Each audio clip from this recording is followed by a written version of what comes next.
Bueno, hola. Bueno, vamos a dar comienzo a la última mesa, que luego por la demora en el horario va a continuar directo Federico con unas palabras de cierre de las jornadas y luego tendremos la oportunidad de hacer un brindis. Todos los que se puedan quedar están invitados y habrá también un poco de música. Esta mesa implica principiar con un dispositivo nuevo.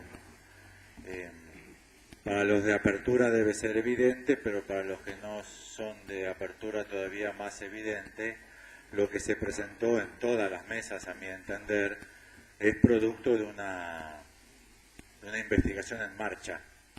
E incluso los que hemos podido seguir de año en año,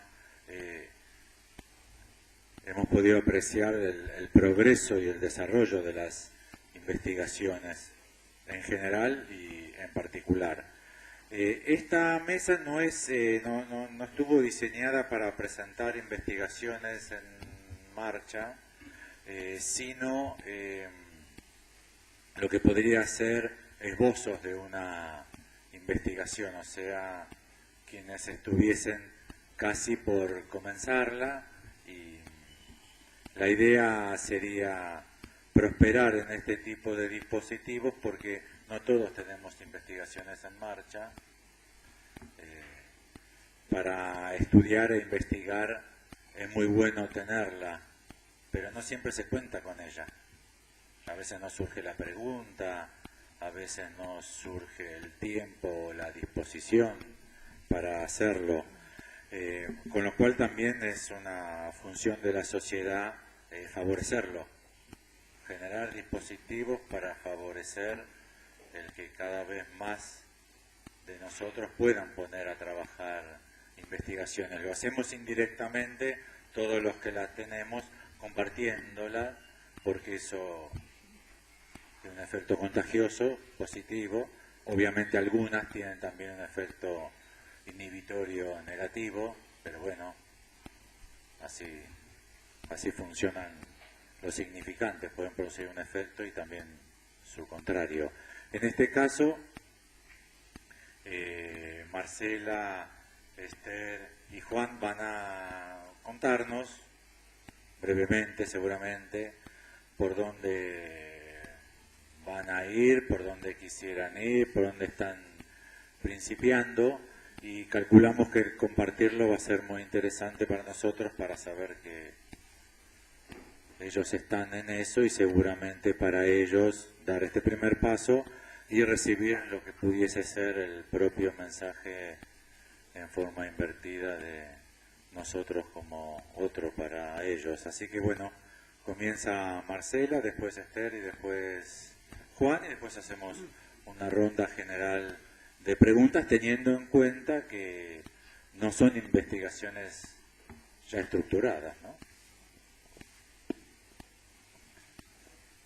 Bueno, muchas gracias por la palabra, la presentación también de la presentación, porque evidentemente esta mesa no iba a tener ninguna coordinación y bueno, fue ocurrencia de Alfredo de alguna manera hablar un poquito y presentarnos. Sinceramente también estoy yo un poquito dolida en lo personal porque un compañero nuestro también que está un poquito delicado y demás, con el que yo venía también estudiando y reuniéndome, que para muchos es conocido, Ricardo Guarnicú, al que también lo quiero nombrar, que bueno, tiene un pequeño problema de salud que bueno, se va a ir resolviendo, pero bueno, no pudo estar presente, así que bueno, quería nombrarlo especialmente y que también un poco contar cómo fue, ¿no?, la historia de llegar hasta acá, ¿no?, brevemente, o por lo menos a esta mesa hoy. Con esa intención de empezar a estudiar o preparar algún tema para las jornadas, nos empezamos a reunir con él y siempre, por algún motivo u otro, terminamos hablando de Apertura, ¿no? Apertura es la sociedad psicoanalítica a la que pertenecemos, muchos son nuevos o no sé si están por primera vez, y bueno, se nos imponía esto, ¿no? Hablar de apertura, hablar de lo que ocurría ahí, de cómo, de lo que venía posiblemente, porque digamos toda esta otra manera de leer a Lacan trae, podríamos preguntarnos también, ¿no? La posibilidad de otro psicoanálisis, de otra clínica, ¿sabes? Son todas preguntas, ¿verdad? Que se irán viendo, o tal vez que las podemos trabajar en un tiempo circular, como el trabajo de Gabriela Mascheroni, ¿no? Tiempo, como decía, historia, la historia es impredecible, el pasado es impredecible. Bueno, y por esta misma línea seguimos y, digamos, lo que venía a decirse era un poco la cuestión de que del paso a dar es la cuestión de la enseñanza, ¿no? Porque así, si realmente esto, podríamos decir, nos implica en una nueva teoría, tal vez está esperando un nuevo paso que sea la transmisión, ¿no? Y bueno, todo esto está ocurriendo en este tiempo, ¿no? En la apertura, y este año empezó de alguna manera con una gran dificultad también, ¿no? Porque quién iba a enseñar, cómo se iba a implementar esto, bueno, es un tema interesante a tratarlo y a llevarlo a cabo también. Y bueno, así que por esta línea seguimos y nada, entonces yo hoy había escrito algunas cosas y demás, pero todo no sé, me presionaba de alguna manera para decir esto tal vez, ¿no?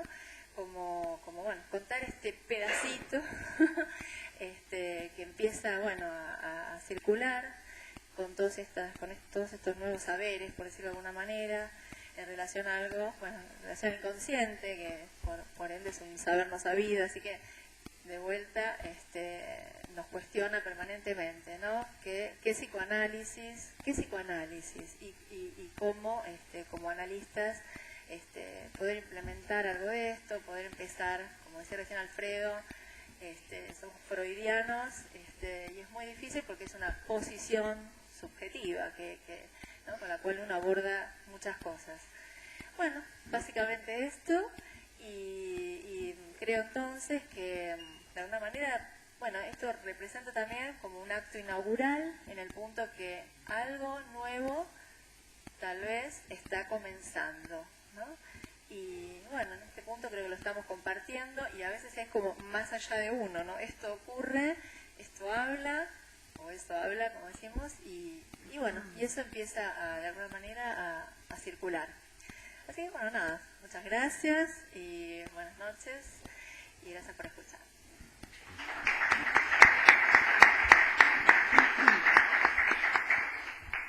Bueno, ahora cuando Alfredo habló, realmente entendí que esto era un dispositivo. Estoy muy contenta de saber qué es y que estoy participando de ese dispositivo. Yo había hecho algunas suposiciones, estaba más o menos por ahí, pero ahora que lo confirmas me quedo muy contenta con eso. Entonces, lo que yo pensé, si pondría un título a esto que voy a decir, que son 10 minutos, diría, me llevó mucho tiempo ser joven. Es una frase que no lo corroboré, pero se la adjudica a Pablo Picasso. Me llevó mucho tiempo ser joven. En primer lugar, claro, agradezco. Y todo eso que ustedes que ya escucharon, y entendí también esta forma de hablar como una forma de presentarme, que yo nunca lo había hecho. Entonces, dentro de todas esas cuestiones había algo que podría interesarme, que era, que en particular podría abordar o podría haber abordado en algún momento, que me interesa la clínica a pacientes que no tienen demanda de tratamiento, no suponen un sujeto supuesto saber, tienen un saber y no tienen preguntas. A muchos pacientes así. Bueno, después de todo también cuando vi el programa y finalmente vi la organización de las mesas, otra cosa que me alegró fue saber que estaba próxima vecina de las palabras de congratulación y encerramiento. Bueno, ¿cuál es el asunto que traigo entre manos? No me voy a extender cómo fue el camino, pero les voy a contar algo que puede parecer gracioso. Pues es que yo llegué a Buenos Aires el domingo y la primera cosa que hago siempre es comprar el diario, el página 12. Ahí cuando abro página 12, realmente me vino un mensaje del otro.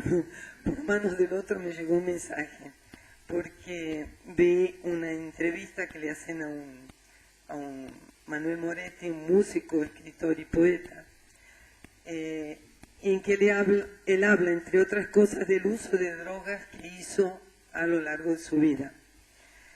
Y del psicoanálisis habla. Y dice, el psicoanálisis fue muy importante, me resultó un espacio creativo que destaca la palabra y también lo no dicho. Ahí fue que me convencí de que esto era un asunto que podría importar. Esta es la cuestión. Psicoanálisis y drogas. Tendría varias razones. No sería y drogas, sería y usuarios de drogas o toxicómanos.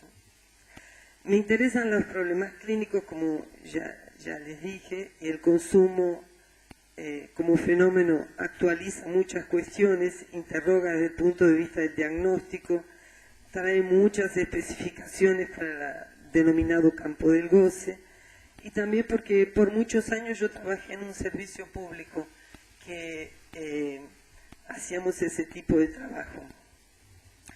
Recientemente, donde yo vivo, allá en Salvador, me habían pedido participar de una mesa donde esa cuestión vino a propósito. Y desde ahí la refloté y volví sobre eso, ¿no? Entonces, que en ese servicio, que les voy a hablar brevemente cómo pensábamos, se atendía y se atiende todavía usuarios abusivos de drogas. Teníamos hipótesis de cuño psicoanalítico para orientar nuestras acciones. Reconocíamos que la condición de usuario era amplia y se hacía cada vez más angosta, y no se trataba de que había algo que estaba fuera de línea, una anomalía. No importaba qué sustancia usaba y la relación que tenía con el producto. Nuestra cantinela era que lo que importa es el sujeto, no la droga. Si lo traducimos como lo que importa es el sujeto y no el objeto, puede ser una cuestión epistémica de cierta relevancia. Y además, lo que en fin se consideraba era el valor de la sustancia en el sentido de su valor como ágama. El valor que cada usuario daba al producto de su elección. Decíamos, el toxicómano hace a la droga. ¿Está yendo bien? ¿Está interesante? Sí. Aquí quería traer el decir de un usuario de profesión pescador que pasaba la noche trabajando y llegaba al centro de la ciudad para vender su producto. Al final de la lida, todo lo gastaba en crack y me decía, esas piedras son como si fueran de oro. Entonces, teníamos que definir el caso a caso. El toxicómano no existe, no pertenece al campo psicoanalítico, era una apuesta que conducía paradoxalmente un servicio que se especializaba en tales. Pero la mayor orientación en la época venía obviamente desde Lacan. Hay una revista que se llama Pharmacon, que es una revista online. El número 2 trae esa conferencia de Lacan donde él da una definición de la droga, y es la única vez que él habló sobre eso.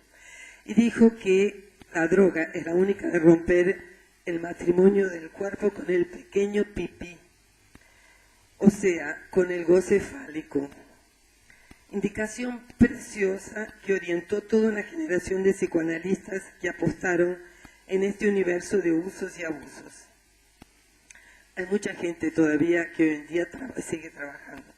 La proposición de Lacan es una definición de la droga, pero no de la droga y de su eficacia, pero no del toxicómano. Si avanzamos entendemos que el valor fálico como referencia no es lo mismo que el valor de plus de goce que fundamenta el valor del objeto algamático. Esto apenas lo anoto como una cuestión. Así también como el hecho de que esta orientación de Lacan como formación de ruptura, a diferencia de una formación sintomática, fue dejada de lado por la proposición de laces y desenlaces. Al retomar estas cuestiones clínicas y volverlas a pensarlas en el ámbito de apertura, me situaría con más claridad en todos los avances posibles que el recurso a la topología trae a la clínica psicoanalítica. Preguntas que se reúnen en torno de lo que puede un analista, qué pacientes, qué demandas, cómo lidiar con casos en que parece que lo que se sufre es de un apagamiento del ser, del sujeto. Adultos y adolescentes presos en las redes significantes de otros y no toman una posición como sujetos de su propia enunciación. Me mandaron, me dijeron, me dicen.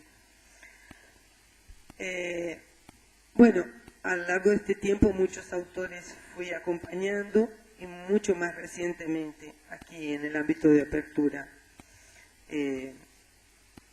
Y mucho más recientemente Alfredo, y desde ayer a Félix Morales, que compra el libro hasta aquí. Bueno, digo que la proposición de estos autores, y corriendo el riesgo de hacer una afirmación, porque voy a hacer una afirmación, pero es un riesgo, es que no hay casos imposibles de ser comprendidos. Estos sujetos son portadores de problemas lógicos que conciernen a la topología del sujeto, lo que nos lleva a pensar que para ser abordados tenemos que tener instrumentos matemáticos.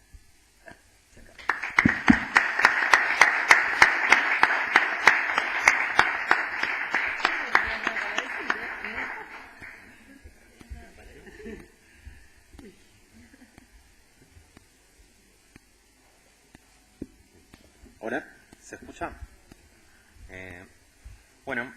Lo que quería comentar está en el marco de un trabajo que estamos empezando con colegas en Asunción para generar un espacio de intercambio entre psicoanálisis, feminismo y estudios de género. Me van a servir muchísimo estas jornadas por todas las presentaciones que hubo, que se planteó el tema explícitamente, implícitamente. Voy a tener un montón para trabajar. Gracias. Quería compartir algunas ideas que vengo pensando y discutiendo allá sobre cómo podría posicionarse un otro psicoanálisis en ese espacio de diálogo. Estas ideas las vengo trabajando en parte a partir de dificultades que fui encontrando, tanto al intercambiar con otros psicoanalistas como en el diálogo con colegas que provienen de estas otras prácticas y disciplinas. Son ideas sueltas y recién estamos empezando a leer, pero las quería compartir. La primera idea es, tal vez sea necesario explicitar el rechazo al modelo teórico de Sigmund Freud en la medida en que éste promueve en ciencias humanas una orientación biologicista e individualista y en la medida en que aspira a fundamentar teóricamente la inferioridad de la mujer. Esto último sostenido reiteradamente por Freud a lo largo de su obra. Por ejemplo, la sexualidad clitoridiana como masculina, la envidia del pene, la angustia de castración, el superyo débil en la mujer, la familia compuesta necesariamente por padre biológico y madre biológica, cada uno con sus funciones específicas, están en el núcleo de la concepción freudiana acerca de la mujer, el hombre, la familia y la sexualidad humana en su dimensión vincular. La segunda, preguntarse acerca de la práctica, ampliamente extendida en psicoanálisis, de afirmar que Freud sostuvo posiciones que no sostuvo. No encuentro cuál es la ganancia en afirmar, por ejemplo, que se dice, para Freud, lo masculino y lo femenino y la bisexualidad constitutiva son y serán un enigma para el psicoanálisis, intentando hacer coincidir estas ideas con la noción de Lacan de incompletud del otro y el no hay relación sexual. Es cierto que Freud dice lo anterior, pero primero no forma parte de los conceptos y argumentaciones centrales de su modelo teórico, y segundo, para Freud lo masculino y lo femenino seguirán siendo un enigma para el psicoanálisis porque es tarea de la ciencia biológica investigar cómo surge esa bisexualidad constitutiva a partir de la diferenciación de organismos unicelulares en pluricelulares, con reproducción sexuada, lo masculino y lo femenino para Freud son un problema biológico y por lo tanto que se sitúa por fuera del lenguaje. La otra cosa que se dice, el concepto de pulsión en Freud se contrapone a la idea de un objeto predestinado en las relaciones humanas. Esto se lo suele decir para argumentar que Freud se opuso a la patologización de identidades o prácticas sexuales que se desviaran de la sexualidad normal, heterosexual, reproductiva. Creo que el problema de afirmar lo anterior está en la idea de relaciones humanas. A diferencia del complejo de Edipo, la pulsión en Freud no es un concepto cuyo tema sean las relaciones humanas. Habla de otra cosa, de la sexualidad en su carácter biológico. Como exigencia de trabajo que lo somático impone a lo psíquico, en este sentido sí, no tiene un objeto predestinado. Es indiferente incluso que el objeto sea humano o no humano. Alcanza con que se sitúe en el circuito pulsional y cumpla su función.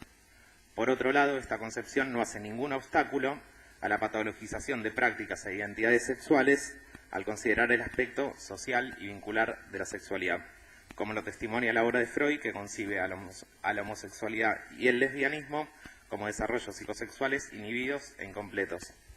Podría pensarse, si es un avance o un retroceso, postular a la sexualidad humana en términos biológicos, individuales, no relacionales y por fuera del otro y del lenguaje como lazo social. Al menos entiendo que la concepción de Lacan apunta en sentido contrario. La tercera idea, revisar algunos prejuicios e ideas presentes en la teoría psicoanalítica. Por ejemplo, A. Los hombres y mujeres definidos anatómicamente como conceptos implícitos en psicoanálisis. Que esté implícito que sea un concepto.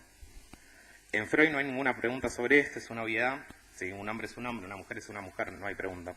En Lacan se puede leer una orientación contraria en su propuesta para el psicoanálisis, antibiologicista, antiindividualista, las fórmulas de la sexuación, etc. Si bien también están presentes en Lacan argumentaciones que conservan el sentido común biologicista, por ejemplo, su comentario del delirio, la pasión y la locura de el transexualista masculino. En su argumentación, él, aquí en el artículo masculino ya empieza y se decide el problema, el transexualista es un hombre definido anatómicamente que dice ser una mujer o sentirse una mujer o que quiere ser una mujer. Entiendo que esta concepción debe rechazarse en una orientación antibiologicista y antiontológica en psicoanálisis. Y lo otro que anoté para revisar es sobre la diferenciación entre A mayúscula como lugar y otro como encarnadura, histórica y circunstancial, cuando se piensa en las relaciones humanas. Aun si se habla partiendo de las fórmulas de la sexuación, el uso de lado macho y lado hembra, o lado hombre y lado mujer, como conceptos psicoanalíticos, pueden inducir a la utilización de una encarnadura histórica de la mayúscula, hombres, mujeres, la relación entre ambos, contingente y no necesaria, en lugar de lo que sería una exigencia del significante que produciría dos lados. Esto cobra especial relevancia en la actualidad porque están profundamente cuestionadas estas encarnaduras. Por dar un solo ejemplo evidente, ya no es necesario que la relación entre dos parteners se plantee entre un hombre y una mujer. Bajo una forma velada, el psicoanálisis podría seguir preguntándose, para ciertas relaciones, quién hace de hombre y quién hace de mujer. La cuarta idea, tal vez sea necesario hacer explícito el rechazo al trabajo teórico realizado en forma sostenida en psicoanálisis, en especial por la Asociación Mundial de Psicoanálisis, en pos de la patologización de la transexualidad, la homosexualidad, las nuevas identidades sexuales, etc. Un núcleo argumentativo en este sentido es la caída de la autoridad paterna o la declinación del nombre del padre, en la época como principio explicativo de la extensión o visibilidad que están adquiriendo dichos fenómenos sociales. Una punta de lanza de esta tendencia es el Observatorio de Género de la Escuela UNA de la Asociación Mundial de Psicoanálisis. La quinta idea, trabajar sobre algunos prejuicios e ideas que existen en psicoanálisis acerca del feminismo y los estudios de género. Por ejemplo, creo que se comentó hace un rato, pensar que son uno, decir el feminismo o las feministas y agregarle lo que se quiera. Hay feminismos y estudios de género. Me parece un error tomar una parte por el todo, y esto va en contra del trabajo sostenido en apertura de proponer que pueda haber varios psicoanálisis, que pueda haber otro Lacan, etc. Tomar una parte por el todo puede ser una excusa para no pensar, no dialogar y permanecer en una posición extraterritorial.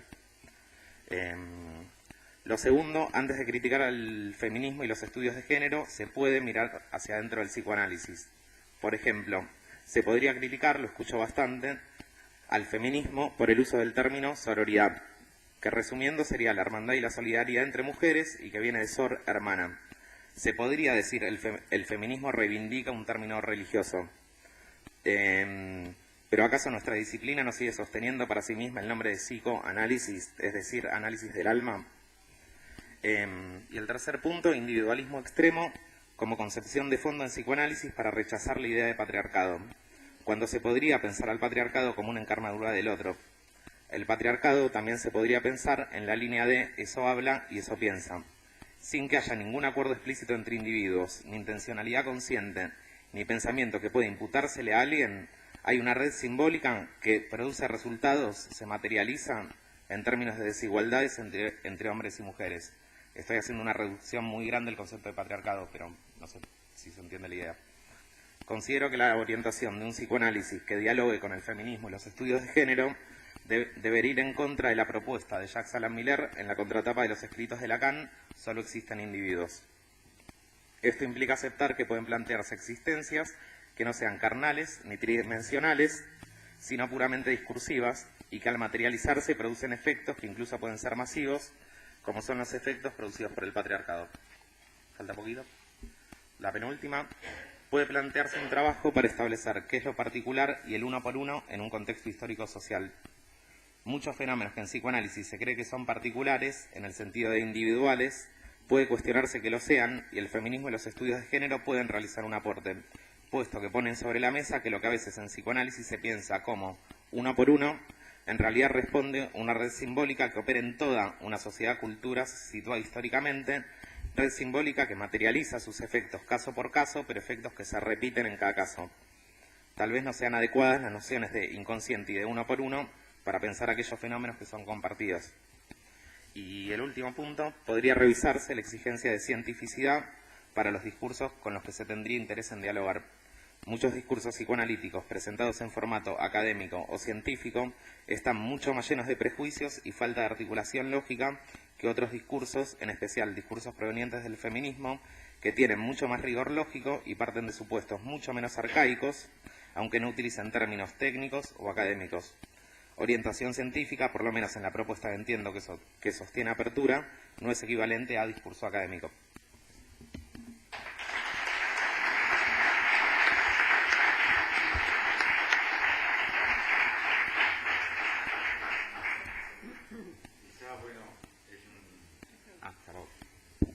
Es un dispositivo nuevo y veremos cómo nos acomodamos a él, pero quizás también podríamos ver si hacemos una ronda de intervenciones que no tenga la misma estructura que las que han tenido las otras presentaciones, pero quizás sí un momento de intercambio sobre las ideas que ellos nos han podido disparar. No sé si alguien tiene alguna. Félix. Martín.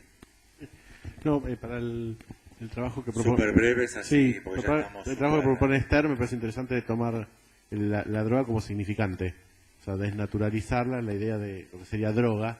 Digamos, ahí hay el corrimiento que hay en la carga que tiene, digamos así, como sustancialista del problema de la droga depositada en el objeto. Que pues estás orientada en ese sentido, pero no se trata tanto del objeto, sino se trata de cierta relación al otro que está implícita ahí. ¿Sí? Y me parece el trabajo de Juan, me parece que ya está. Hay que escribirlo nomás. O sea, ya está, digo, está planteado, digo, me parece que está muy avanzado. Digo, eso es un esbozo, eso es lo primero que uno escribe antes de la jornada, digo, ya está, hay que desarrollarlo, me parece. Digo, está muy bien encaminado.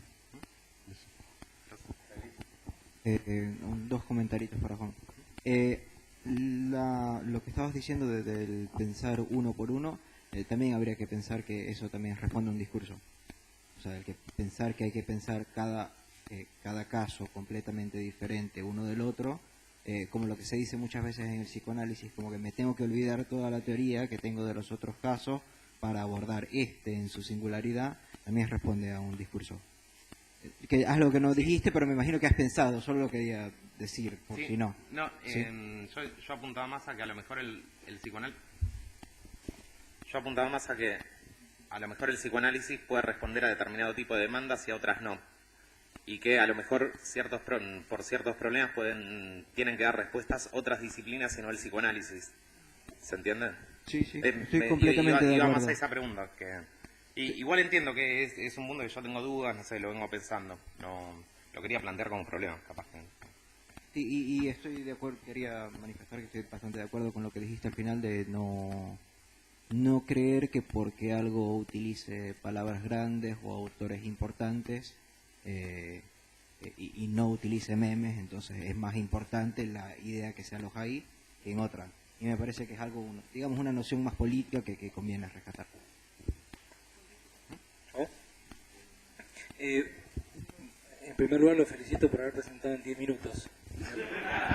Me parece un milagro y lo hicieron, así que increíble.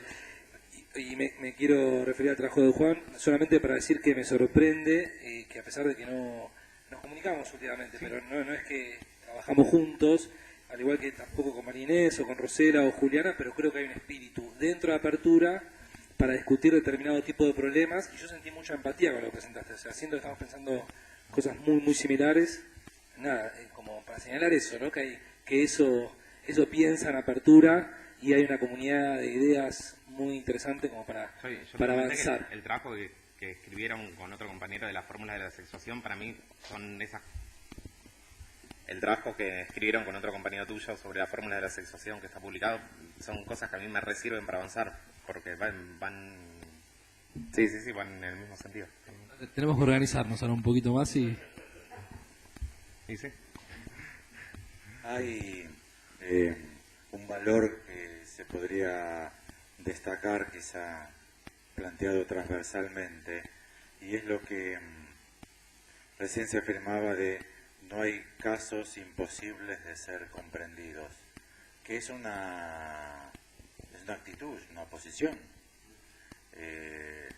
Estén advertidos que esa es la nuestra, que se puede tomar otra, que va marcando todo el territorio por esto no puede ser comprendido, esto no debe ser intentado de ser comprendido, esto debería ser tramitado de una forma que no implique intentar entender.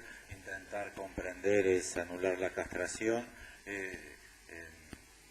No hay casos imposibles de ser comprendidos, es la fórmula esencial de la estructura.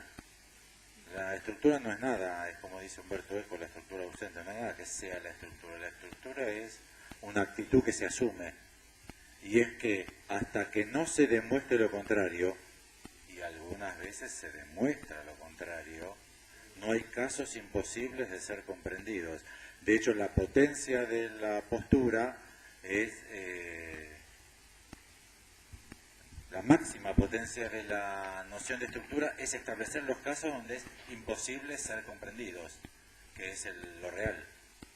Cada ciencia pega su salto y se inaugura como tal cuando logra establecer, pero hay que demostrar que hay un caso que es imposible de ser comprendido.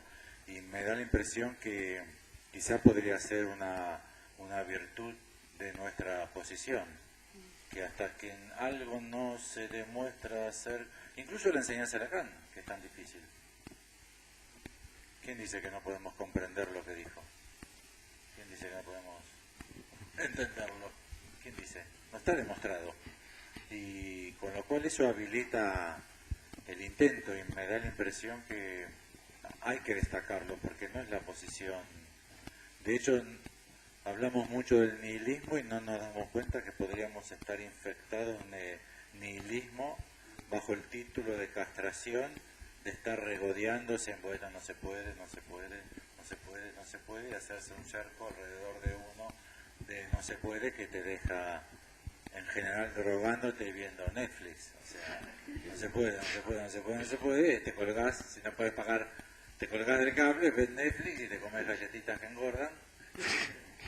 Que no hay que reírse tanto porque hay sectores amplísimos de la población occidental tomadas del no se puede, de no hay opción, de no se puede. El nihilismo bajo su aspecto político, que es la desilusión. Pero en psicoanálisis a veces esa desilusión es el final cínico del psicoanálisis, que se cree que es como un punto de sabiduría. Y hay que, me parece, desconfiar mucho de ella. Bueno, yo quiero decir que la impresión que tengo, sobre todo a propósito de este espacio y también de las jornadas, es que Apertura va, a propósito de lo que estuvieron conversando con Ricardo, que también le mandamos de acá un saludo muy grande porque lo queremos y se ha sentido su falta. A propósito de lo que estuvieron conversando, creo que Apertura va encontrando algo así como lo que podría llamarse el uso nostro, qué sé yo, ¿no? Me parece que este espacio es para celebrarlo. Coincidió con Martín de que el trabajo de Juan estaba para presentarlo, y si hablaron de que el mensaje retorne de forma invertida va para Juan, que me parece que fue un exceso de humildad no haber hecho un trabajo, así que todos tenemos que felicitarlo porque Facebook me hizo saber que hoy es su cumpleaños.